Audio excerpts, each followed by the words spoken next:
Hello hello ಎಲ್ಲಿದ್ರಿ? ಇಲ್ಲ ಸ್ವಲ್ಪ ಕೆಲಸ ಐತಿ ಹೊರಗ, ನೀನು ಲೇಟ್ ಆಗ್ತ ಮನೆಗೆ ಬರಕ. ಹೌದಾನ, ಸರಿ. ನೀನ್ ಅಲ್ಲೇ ಹೊರಗೆ ಊಟ ಮಾಡ್ಕೇಶನ್ ಬಾ. ಮನೆಗ ಸ್ವಲ್ಪ ಅನ್ನ ಅದ, ಅದ್ ನನಗೆ ಸಾಕಾಗುತ್ತ. ನೀನ್ ಹೊರಗೆ ಊಟ ಮಾಡ್ಕೊಂಬ. ಸರಿ ತಗ. ಏನ್ ಮನುಷ್ಯಳೋ ಏನೋ, ಮನೆಗೆ ಬಂದು ಊಟ ಮಾಡೋ ಅಂತ ಹೇಳಲಿಲ್ಲ.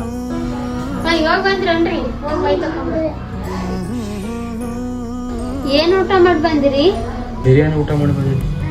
ಅಬಾಬಾ, ನಿಂದೆ ಬೇಸ್ ಬಿಡ್ರಿ, ಬಿರಿಯಾನಿ ಎಲ್ಲ ತಿಂದ್ ಬರ್ತಿ.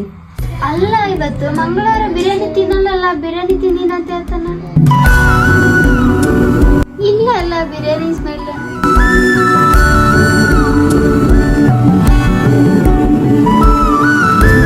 ರೀ ರೀ ಎದ್ದಾಳು, ಊಟ ಮಾಡು.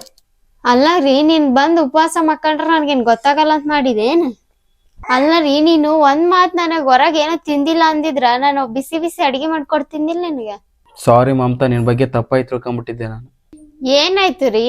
ಒಬ್ಬ ತಾಯಿ ಮಾತ್ರ ಹೊಟ್ಟಿ ನೋಡ್ತಾಳ, ಹೆಣ್ತಿ ರೊಕ್ಕ ನೋಡ್ತಾಳ ಅಂತಂದು ಎಲ್ಲಾರು ಹೇಳೋದ್ ಕೇಳಿ ನಾನು ಅದನ್ನ ಅನ್ಕೊಂಡಿದ್ನಿ. ಅದ್ ಯಾರು ಹೇಳ್ಯಾರ ಏನೋ, ಅದೆಲ್ಲ ಸುಳ್ಳು. ಹೆಣ್ತಿನ್ನು ಹೊಟ್ಟಿ ನೋಡ್ತಾಳ ಅಂತಂದು ಇವತ್ತು ಗೊತ್ತಾತ್ ನನಗೆ. ಸುಮತಿ ಸುಮತಿ ಶ್ರೀಮತಿ 6 ಗುಣಗಳೇ ನಿನಗಾರ.